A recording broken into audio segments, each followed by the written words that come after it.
आरंभ करें, फिर चाहे वो किसी को सुख देना हो या स्वयं को बदलने का प्रयास करना हो, कुछ भी हो, विलंब ना करें, क्योंकि समय उसी का साथ देता है जो समय का सम्मान करता है। राधे राधे। मीठा पानी सबको भाता है, परंतु खारा पानी किसी को नहीं भाता। अब सोचने वाली बात यह है कि मोती समुद्र की गहराइयों में ही बनता है। खारे पानी के मध्य में रहकर, हर क्षण भक्षकों से टकराकर, अपने अस्तित्व को दांव पर लगाकर ही सीप मोती प्रदान कर पाती है। कभी सोचा है क्यों? क्योंकि बिना संकटों का सामना किए, बिना विषम परिस्थितियों में उलझे आपको सुख प्राप्त नहीं होगा। इसलिए निडर होकर संकटों का सामना कीजिए और मेरे साथ प्रेम से कहिए, राधे राधे।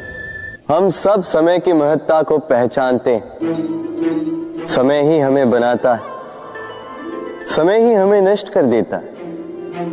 कभी समय ठीक चलता है तो कभी बहुत ही खराब समय आता है। विचित्र बात यह है कि हम फिर भी समय को ही नष्ट करते हैं।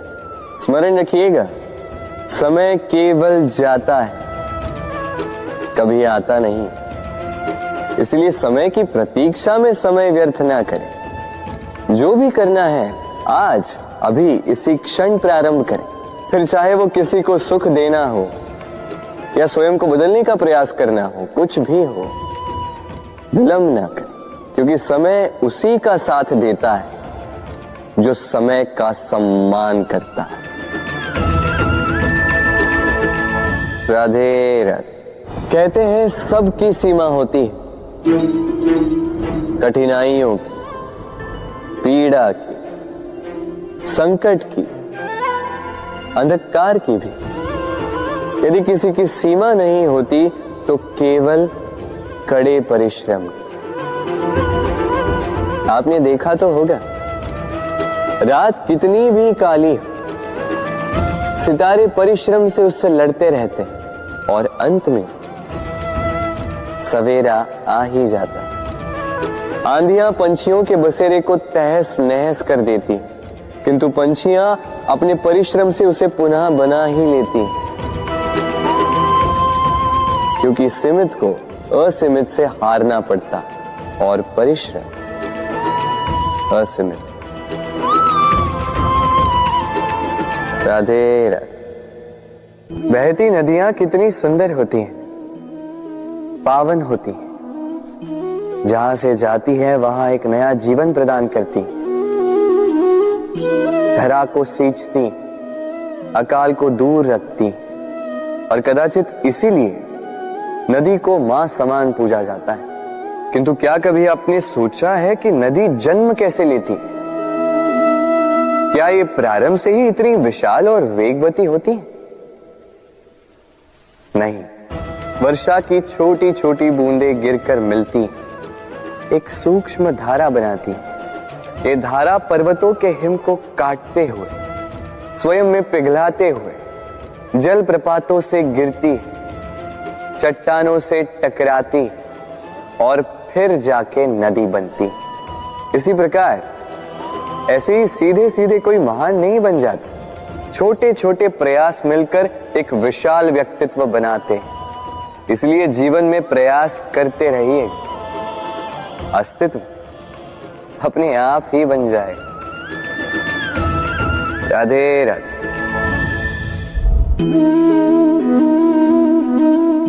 ये पुष्प देख रहे हैं आप? ये वही पुष्प है जिसका जीवन इस डाली पर आरंभ हुआ था। पहले कलिका बनकर फूटा, फिर धीरे धीरे मुख खोला, फिर अपने पंखुड़ियों का विस्तार किया, देखने वालों की आंखों में प्रशंसा देखी, मधु के लिए तितलियों को ललचाया और फिर डाली से टूटकर नीचे गिरा हुआ पाया। क्यों? नियति ने ऐसा क्यों किया? सोचिए। क्योंकि उस डाली पर टिके रहना इस पुष्प के जीवन का ध्येय कभी था ही नहीं। अब या तो ये पुष्प देवताओं के मस्तक पे सुशोभित होगा, या किसी स्त्री के आभूषण में गूंथा जाएगा, या किसी के प्रेम प्रदर्शन का माध्यम बनेगा। देखिए, जीवन में लक्ष्य को पाना है तो यात्रा से भय नहीं होना चाहिए। अपना अस्तित्व बनाना है तो उनकी छाव से दूर जाना ही पड़ेगा जिन्होंने आपको अस्तित्व में लाया। यही जीवन की निरंतरता है। राधे राधे।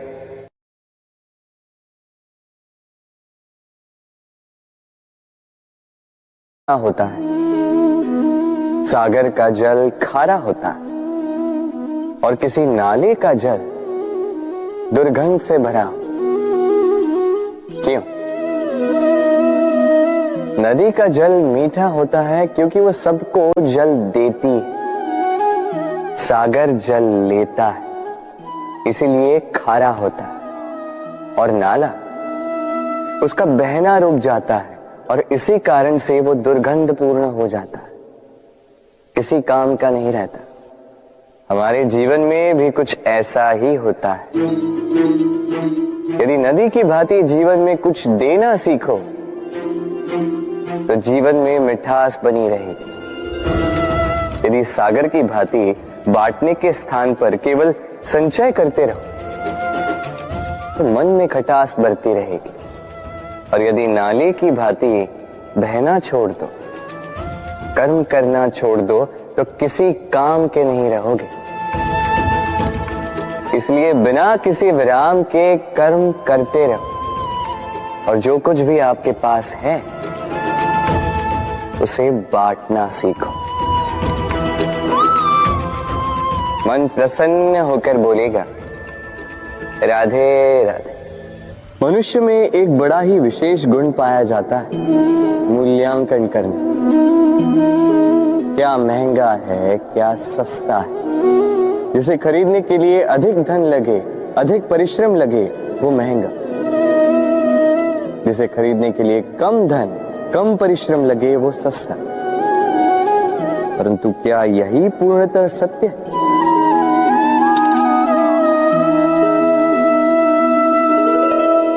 अब आपके सामने एक पात्र है जिसमें जल भरा है और एक सोने का सिक्का। बताइए, इन दो वस्तुओं में अधिक महंगा क्या है? आप कहेंगे सीधी सी बात है, सोने का सिक्का ही अधिक महंगा होगा।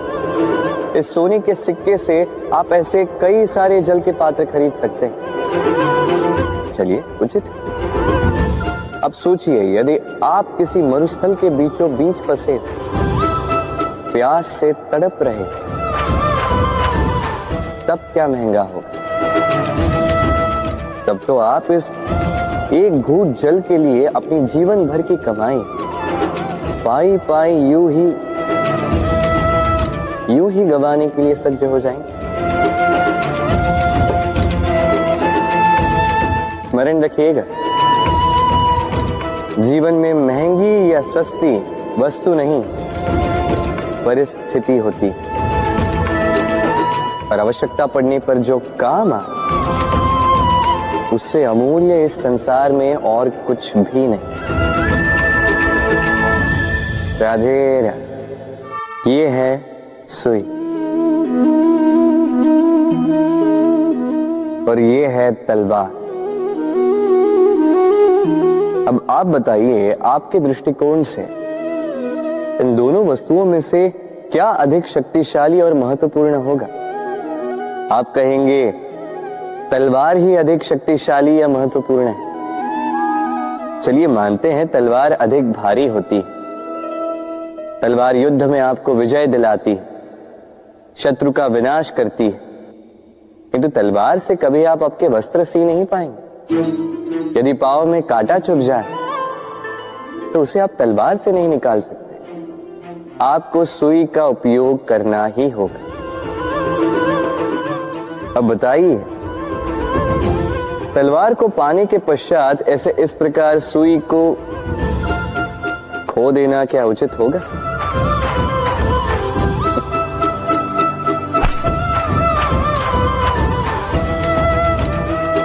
इसी प्रकार जीवन में संपन्न मित्र पाने के पश्चात आपके उन मित्रों को ना खोइए जो कम संपन्न हो, दरिद्र, क्योंकि वो आपके साथ तब थे जब आप कुछ भी नहीं थे, और आवश्यकता पड़ने पर वही आपके काम आने वाले हैं, संपन्न मित्र नहीं। तो जिससे प्रीत की है उससे मीत निभाई, चित आनंद से जागे। राधे राधे। मनुष्य की सोच संसार का सबसे गहन या कहो सबसे कठिन भाव है। कब क्या होने के पश्चात ये मन क्या सोच बैठेगा, ये कहना असंभव है। और यही सोच कई बार हमारे मन में हीन की भावना ले आती है। हम सदा हमसे ऊपर की श्रेणी के व्यक्तियों को देखते हैं, उनके जीवन का विश्लेषण करते हैं और फिर स्वयं को हीन समझ लेते हैं। इसके पास इतना धन है, इसके पास कितना बल है, और मेरे पास कुछ भी नहीं।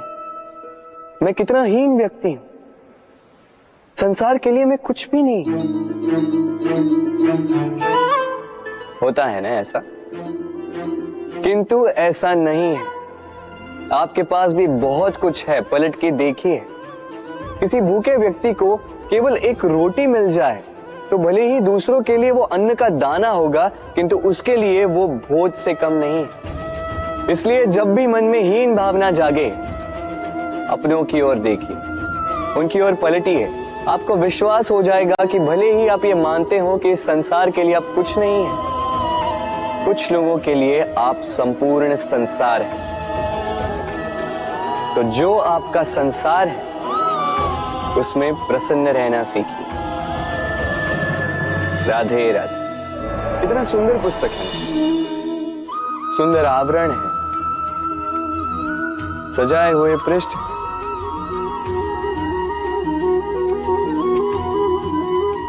किंतु क्या ये सत्य में अद्भुत पुस्तक कहलाने की पात्र है? क्या इसमें जो लिखा है वो सत्य है, प्रेरणादायी है, हमारे लिए मूल्यवान है? कैसे निश्चय लिया जाए इस बात का? अब आप सोचेंगे कि सीधी सी बात है, आवरण को देख के पुस्तक की गुणवत्ता कैसे जानी जा सकती? इसके लिए तो आपको उसे पढ़ना होगा, उसे समझना होगा, समय देना होगा, है ना? बिल्कुल उचित सोच रहे हैं आप। बस आश्चर्य की बात यह है कि पुस्तक के विषय में आप ये सारी बातें जानते हैं, किंतु किसी व्यक्ति के विषय में आप ये सारी बातें मन में नहीं लाते। व्यक्ति का मूल्यांकन भी उसके वस्त्रों से, उसके शारीरिक रूप से या उसकी सुंदरता से नहीं किया जा सकता। उसके लिए आपको उस व्यक्ति को पढ़ना होगा, उसे समझना होगा, उसे समय देना होगा। पर हम क्या करते हैं? पहनावे, रंग, सुंदरता को देखकर आकर्षित हो जाते हैं, उसे प्रेम समझ बैठते हैं, और आए दिन कोई ना कोई ये कहते सुनाई देता है कि उसकी प्रेम कहानी सफल नहीं हो पाई, उसे छल मिला। किंतु इसमें दोष किसी और का नहीं, स्वयं आपका है। आपने उस व्यक्ति को समय नहीं दिया, आपने उस व्यक्ति के विचार नहीं परखे। प्रेम 2 क्षण में बनने वाला पकवान नहीं, इसका स्वाद चखने के लिए आपको जीवन भर का समय देना पड़ेगा। तो समय दीजिए, एक दूसरे के रूप से नहीं, आत्मा से जुड़ी। निश्चित ही मन प्रसन्नता से कह उठेगा, राधे राधे। भूल और मनुष्य, इन दोनों का संबंध कुछ वैसा है जैसा पंख और चिड़िया का, जैसा धारा और नदिया का। यदि भूल मनुष्य के स्वभाव का इतना महत्वपूर्ण अंग है, तो आप सोचिए इस पर लज्जा क्यों?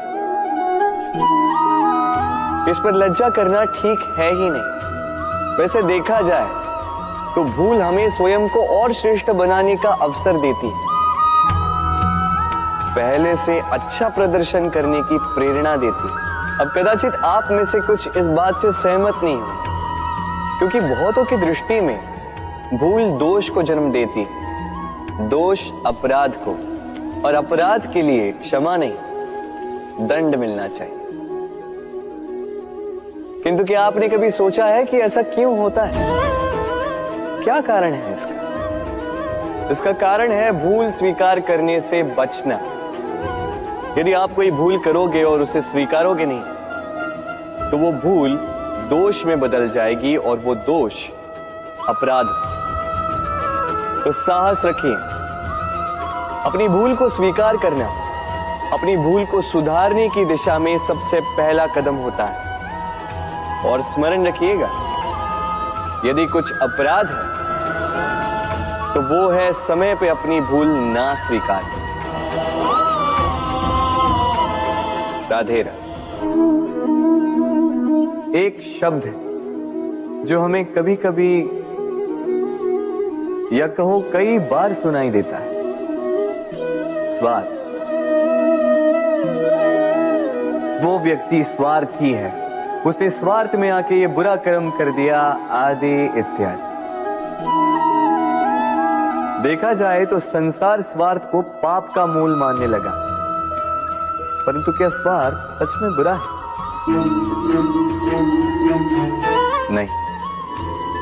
स्वार्थ ये शब्द बना है स्व से, अर्थात स्वयं से। यानी कि जिस कार्य में केवल स्वयं का अर्थ, केवल स्वयं का लाभ चाप हो, वो स्वार्थ।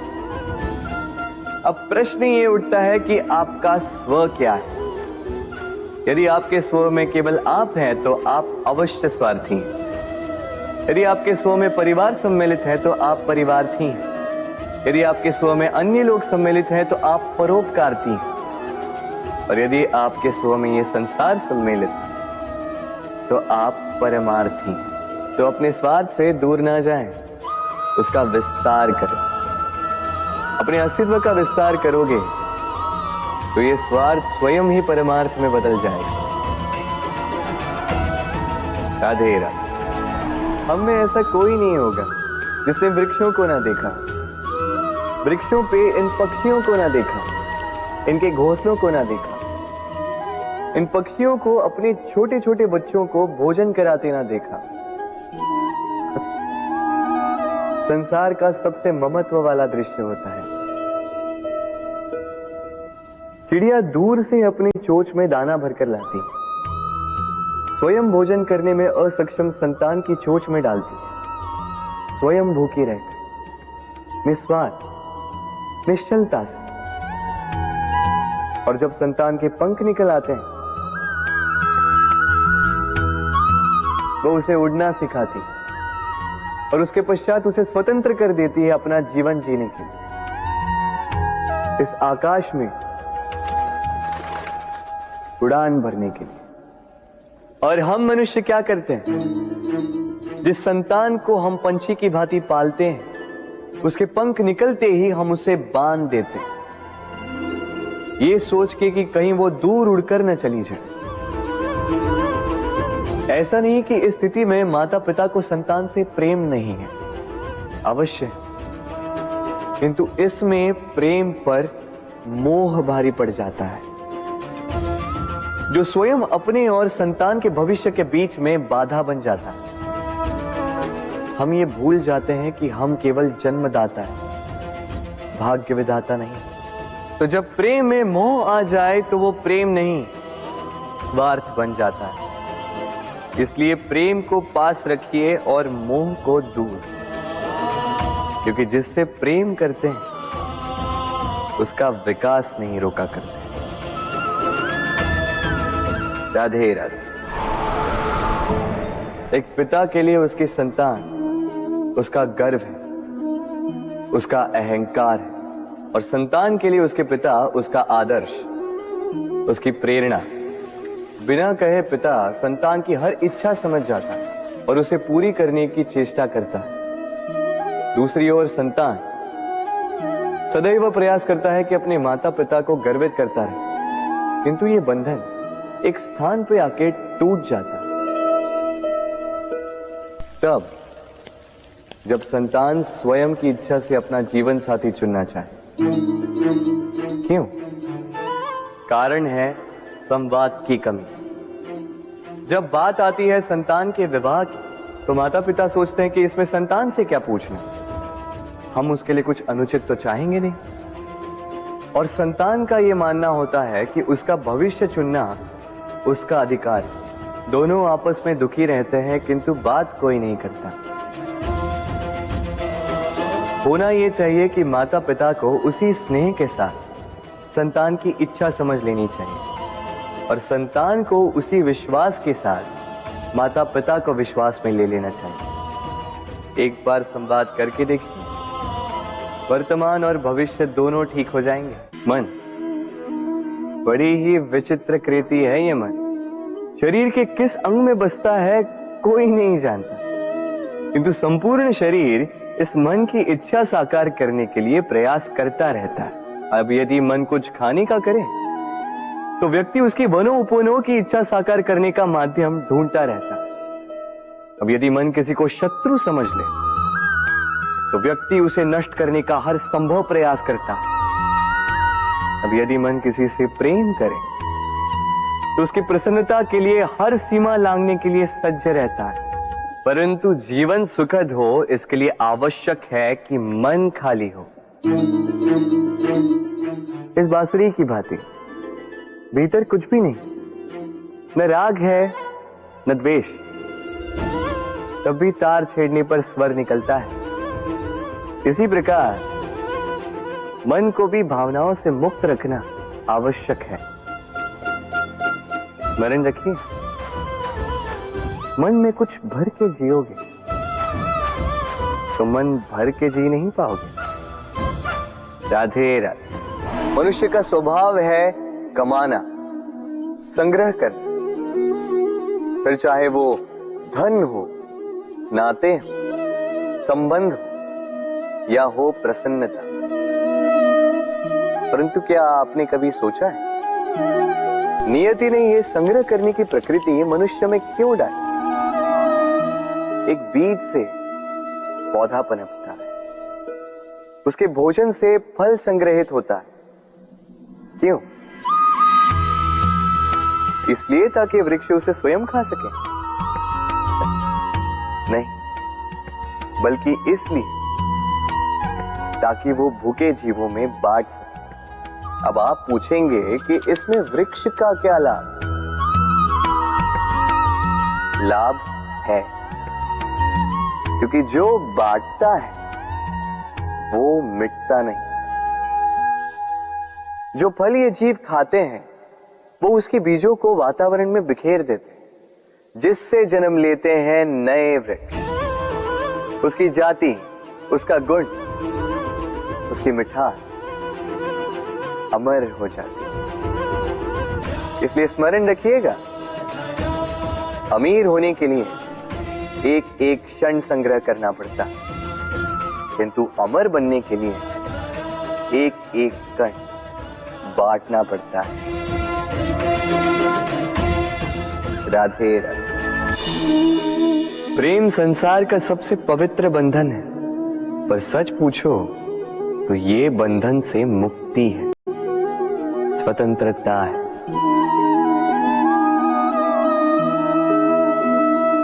नहीं समझे? समझाता हूं। यदि कोई आपका प्रेम ठुकरा दे, यदि कोई आपका प्रेम समझ ही ना पाए, तो क्या होगा? कुछ उदास हो जाएंगे, कुछ छल करके प्रेम पाना चाहेंगे, तो कुछ बलपूर्वक प्रेम पर अधिकार करना चाहेंगे। किंतु यह आवश्यक नहीं कि जिससे आप प्रेम करते हो उसे भी आपसे प्रेम, क्योंकि प्रेम कोई वस्तु नहीं है, न राज्य है न धन जिसे आप बल से अपने वश में कर सको। प्रेम वो शक्ति है जो आपके लिए हर बंधन तोड़ सकती है, किंतु स्वयं किसी बंधन में नहीं फंसती। तो जिससे भी आप प्रेम करते हो उसे स्वतंत्र छोड़ दीजिए, क्योंकि स्वतंत्रता ही वो भाव है जो जीव को सबसे अधिक प्रिय है। प्रेम सच्चा होगा तो उसे अवश्य समझ में आए। तब तक के लिए निस्वार्थ भाव से प्रेम कीजिए, स्वार्थ हट जाएगा तो प्रेम आ ही जाएगा और मन प्रसन्न होकर बोलेगा, राधे राधे। प्रेम प्रेम विधाता की सबसे सुंदर कृति, परंतु हर कृति को संभालना पड़ता है। अब इसी मूर्ति को देख लीजिए। जब कलाकार ने इसे रचा तब ये बहुत सुंदर थी, परंतु इसके पश्चात इसे संभाला नहीं गया। इसके स्वामी ने इसके देखभाल का कर्तव्य ठीक से नहीं निभाया और अब यह मूर्ति असुंदर लगने लगी। इसी प्रकार केवल कह देने से प्रेम नहीं हो जाता। इसके लिए आपको अपने कर्तव्यों को पूर्ण करना होगा। तो देश की रक्षा, परिवार और संबंधियों की सुरक्षा, संतान को संस्कार, जीवन साथी का आभार, ये कर्तव्य जब तक नहीं निभाओगे प्रेम से दूर होते जाओगे। तो यदि प्रेम का अमृत पाना है तो कर्तव्य की अंजलि बनानी होगी और मन से कहना होगा, राधे राधे।